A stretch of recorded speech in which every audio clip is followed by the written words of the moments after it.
So hello guys, आप सभी का वेलकम है सेशन में। एक शॉर्ट नोटिफिकेशन का सेशन है और आप सभी का वेलकम करता हूं मैं राहुल मिश्रा। ये नोटिस गाइज आया है ECIL की तरफ से, यानी कि electronic corporation of India limited की तरफ से एक नोटिस आया हुआ है जिसमें कुछ वैकेंसीज आई हैं। तो सबसे पहले आपको वेबसाइट पर जाना है यहाँ पर और करंट जॉब ओपनिंग में जाएंगे तो यहाँ पर आपको डिटेल एडवर्टीजमेंट मिलेगा। यहाँ पर आप क्लिक करिएगा एडवर्टीजमेंट पर, तो आपका एडवर्टीजमेंट जो होगा वो डाउनलोड हो जाएगा। डाउनलोड होकर कुछ ऐसा खुलेगा। तो देखिए गाइस, यहाँ पर जैसा कि आप सभी जानते हैं कि ECIL जो है एक पब्लिक सेक्टर यूनिट है, यानी कि एक पब्लिक सेक्टर है और इसमें कुछ वैकेंसीज आई हैं। और किसके लिए है, क्या इसकी एलिजिबिलिटी है, देखिएगा यहाँ पर। तो ECIL public sector enterprises under the department of atomic energy is inviting online application for the engagement of ITI trade apprentice at ECIL Hyderabad. यानी कि ECIL हैदराबाद की यूनिट पर कुछ ट्रेड अप्रेंटिस की जरूरत है, ITI होल्डर्स की जरूरत है। तो उसके लिए अब देखिए क्या है, यहाँ पर क्या क्वालिफिकेशन है, क्या एलिजिबिलिटी है। तो देखिए यहाँ पर नेम ऑफ द ट्रेड, जो ट्रेड का नेम दिया गया है वो यहाँ पर दिया गया है इलेक्ट्रॉनिक मैकेनिक, यानी कि EM है।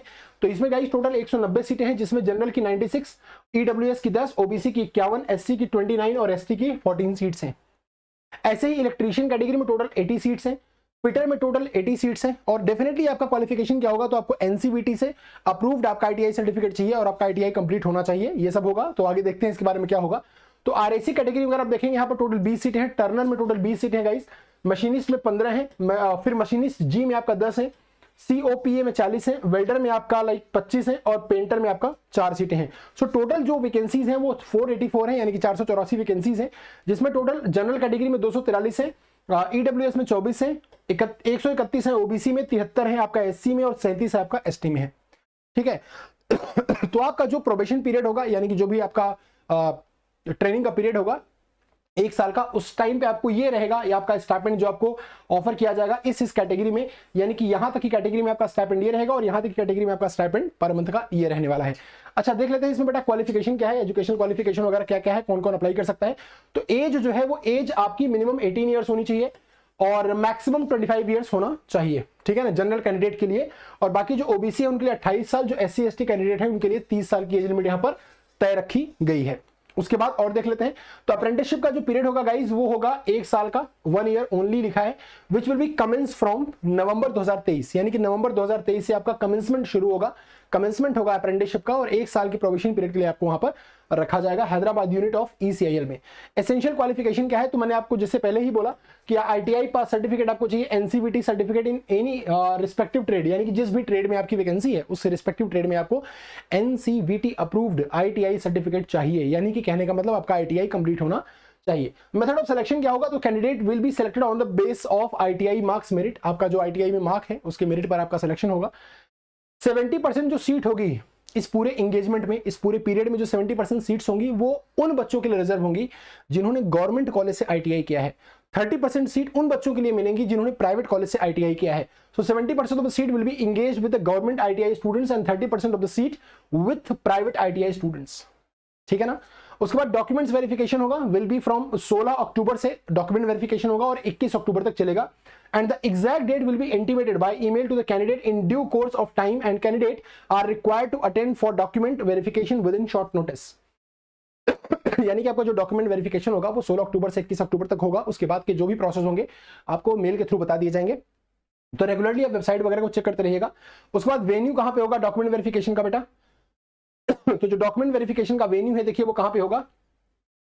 तो डॉक्यूमेंट वेरिफिकेशन का जो वेन्यू है, जो डॉक्यूमेंट वेरिफिकेशन का वेन्यू है वो आपका आएगा ECIL India limited corporate learning and development centre, यानी कि CLDC, Nalanda complex, TFIR road, ECIL Hyderabad. यानी कि आपका जो ये पूरा वेन्यू होगा DV का, डॉक्यूमेंट वेरिफिकेशन का, वो हैदराबाद में ही होगा।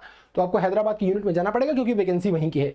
तो जनरल कंडीशन, लाइक अगर आपको दिखाया जाए जनरल कंडीशन क्या है, तो जनरल कंडीशन क्या है बेटा, before applying candidate should read the complete advertisement. आप इस कंप्लीट एडवर्टीजमेंट को प्रॉपर्ली पढ़ लें। ये आपका डिग्री क्या है, आपका जैसे मैंने बताया ना कि 70% सीट्स जो हैं वो गवर्नमेंट वालों के लिए है, 30% सीट्स जो रिजर्व है वो प्राइवेट कॉलेज वालों के लिए रिजर्व है। उसके बाद degree of disability for PWD candidate is 40% and above, यानी कि जो PWD कैंडिडेट है अगर आपका डिसेबिलिटी 40% से अबव है तो आप इसमें लाइक कैटेगरी में अप्लाई कर सकते हैं। जितने भी क्वालिफिकेशन है वो सब इंडियन इंस्टीट्यूट से होनी चाहिए। ये सब आपके लिए काम की चीजें हैं, तो जनरल इंस्ट्रक्शन को जरूर पढ़ लीजिएगा बिफोर अप्लाइंग। ऐसा ना हो कि आपने इंस्ट्रक्शन को ध्यान से नहीं पढ़ा और आपकी प्रॉब्लम वहां पर शुरू हो जाए, ठीक है ना। कैसे आपको अप्लाई करना है बेटा, तो अप्लाई आपको कुछ नहीं करना है, आपको सिंपल जाना है ECIL की वेबसाइट पर। Interested candidate who possesses the required educational qualification must first register themselves on the website of the Ministry of Skill Development and Entrepreneurship। यानी कि पहले आपको MSDE की वेबसाइट पर आपको अपने आप को रजिस्टर करना पड़ेगा, जिसका लिंक यहां पर दिया हुआ है www.apprenticeshipindia.gov.in पर आपको रजिस्टर करना पड़ेगा। उसके बाद जब subsequent to registration in the portal mentioned above, the interested candidate shall submit the online application through the ECIL website. पहले आप यहां पर रजिस्टर करिए, फिर ECIL की वेबसाइट पे जाइए, करियर के सेक्शन में जाइए, करंट जॉब ओपनिंग जाइए, वहां से अप्लाई आप कर सकते हैं। ठीक है ना। इंपॉर्टेंट क्या लिखा है कि candidate who have registered in the MSDE apprenticeship portal are required to submit their online application through the ECIL website as mentioned above. तो जिन्होंने रजिस्टर किया है इस MSDE के सेक्शन में जाकर, यानी कि वही www.apprenticeshipindia.gov.in पे जिसने रजिस्टर किया है वही इसमें अप्लाई कर सकता है। तो पहले आप रजिस्टर करके फिर अप्लाई करेंगे। ऑनलाइन एप्लीकेशन जो होगा बेटा वो कब से स्टार्ट होगा? Online application process will be operational from 25 सितंबर सुबह 10 बजे से शुरू होगा और 10 अक्टूबर शाम को 4 बजे तक चलेगा। तो इस दौरान आप बीच में अप्लाई कर सकते हैं। ठीक है ना। लास्ट डेट जो होगा बेटा वो क्या हो जाएगा, आपको कोई TADA वगैरह नहीं दिया जाएगा, तो ये आपको अपने खर्चे पर वहां जाना पड़ेगा। बाकी जो लास्ट डेट होगा वो होगा बेटा, देखिए 25 सितंबर से आपका रजिस्ट्रेशन चालू होगा, 10 अक्टूबर तक चलेगा। DV आपका 16 अक्टूबर को होगा। Complete of all joining formalities 31 अक्टूबर तक हो जाएंगी और अप्रेंटिसशिप ट्रेनिंग जॉब की स्टार्ट होगी वो 1 नवंबर से शुरू हो जाएगी। तो ये इन्फॉर्मेशन आपको कैसी लगी जरूर बताइएगा। वीडियो को लाइक शेयर जरूर कर दीजिएगा, अपने दोस्तों के साथ शेयर भी कर दीजिएगा, जिनको इसकी जरूरत है वो इसमें डेफिनेटली अप्लाई कर सकते हैं। ठीक है। So thank you so much guys, good day, take care and bye bye.